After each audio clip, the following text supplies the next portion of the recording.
วันนี้เลยไปได้ไหมเขาก็บอกเข้ามาได้เลยครับนี่เขาบอกพอดีมันเป็นปรับทัวร์เขาก็หัวเราะแล้วเขาก็บอกมีโปรโมชั่นซัมเมอร์ซื้ออาหารครบ2 ชุด2 ชุดนั่นจะหมายถึงชาบู2 ชุดป่ะไม่รู้มีชาบูกับอะไรเข้าฟรีคนนึงชาบูพิซซ่าด้วยมีพิซซ่ามีชาบูอะไรเงี้ยแต่เรามีอาหารไปแล้วไงก็ไปสั่งเขาไปอุ่นหนุนเขาตอนเช้าไม่ก็กลางวันกินกลางวันเสร็จแล้วค่อยกลับ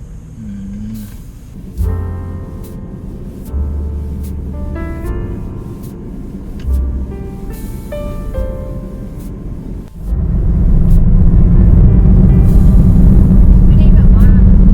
ขึ้นทางด่วนเข้าเมืองตึกมานานเราก็ตั้งแต่โควิดไม่ค่อยได้แบบเข้าเมืองอยู่แต่บ้านนอก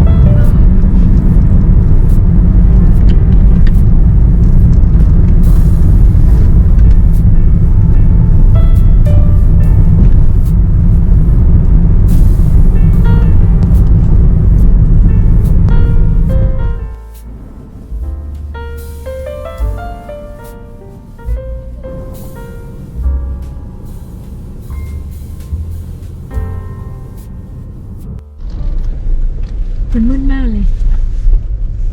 ซ้าย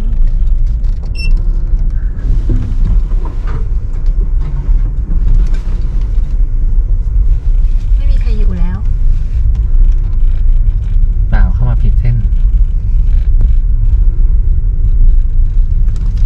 โดน GPS หลอกหรือเปล่านั่นสิเข้าหลังบ้านเขา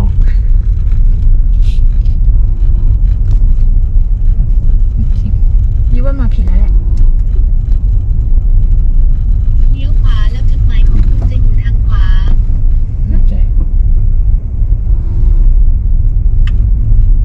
นี่ปะข้างหน้านี่ปะเลี้ยวขวาโหดูลูกเขาอะไรมาไหว้หน้าบ้านสีแดงทางสามแพร่ง ทา มั้ งตะวันตกแล้วเลี้ยวขวา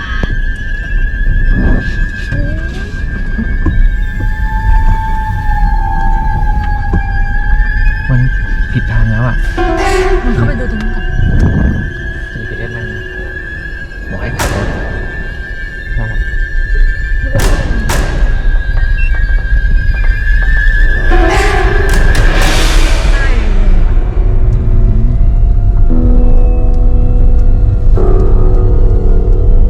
ลี้ยวซ้ายแล้วจุดหมายของคุณจะอยู่ทางขวาฮะใช่ละ มีหมอน้อย1 ตัว นี่ไงป้ายเข้าไปตรงนู้นเห็นรั้วปะ โอ้โห อุ้ยหมา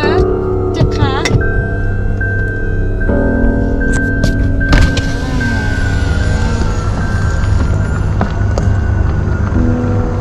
ไม่เหมาะกับมากลางคืนถ้ามากลางคืนแล้วจะหลงทาง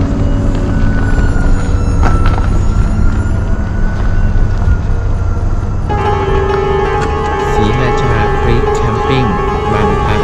จุดกางเต็นท์ต่าง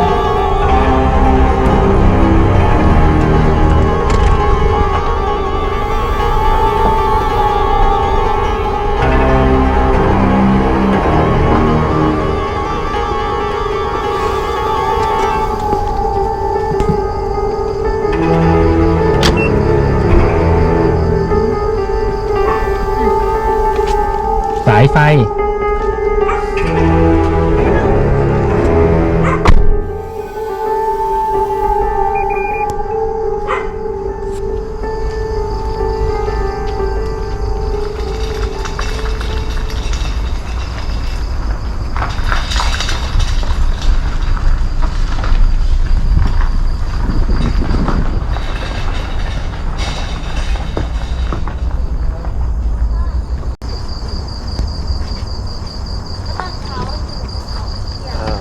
บ่าย 2ครับได้ถึงบ่าย คือ ปกติจะให้เช็คอิน 9 โมงเช้า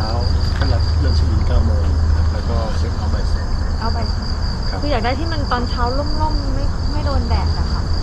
เพราะว่าจะได้ไม่ต้องรีบออก จะเป็นด้านนี้ครับถ้าด้านโน้นต้นไม้เขาจะสูง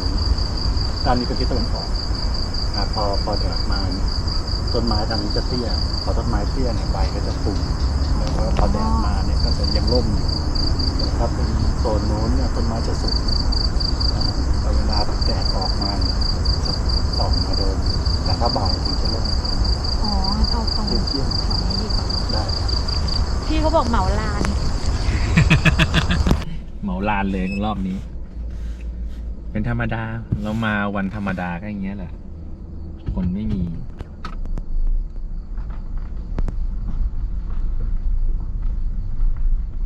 ก็ชอบนะเหมาลาน ดูสะดวกดีทำอะไรก็ทำได้เนี่ย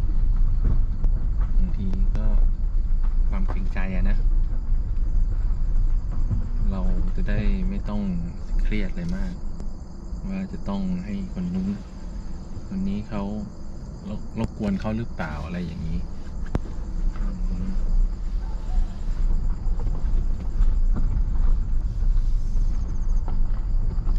พี่เจ้าของสถานที่นี่เสียงนุ่มมาก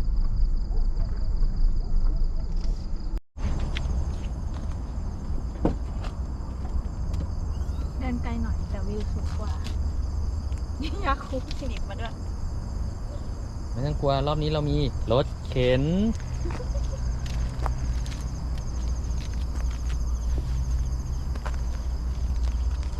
รถเข็นไม่จำเป็นต้อง DOD ใช่ไหม อันนี้ดีกว่าอีก นี่แหละไม่ต้องกลัวพัง กระป๋อ3 ล้อ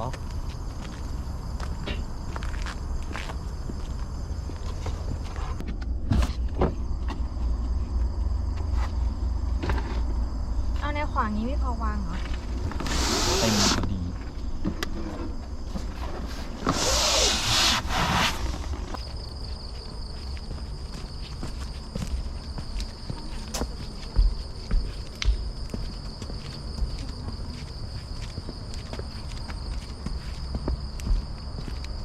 นี่ปะ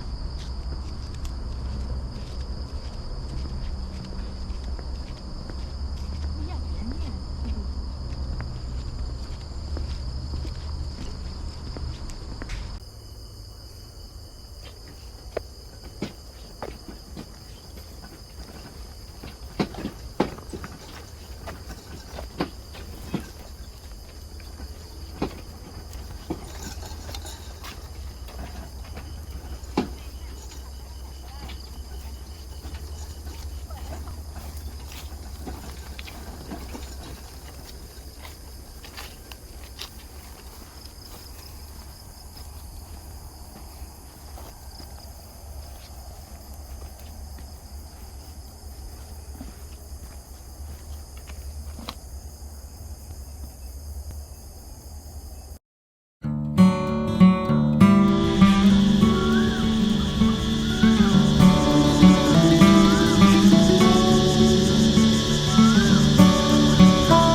อย่าวิ่งสิ ตามไม่ทัน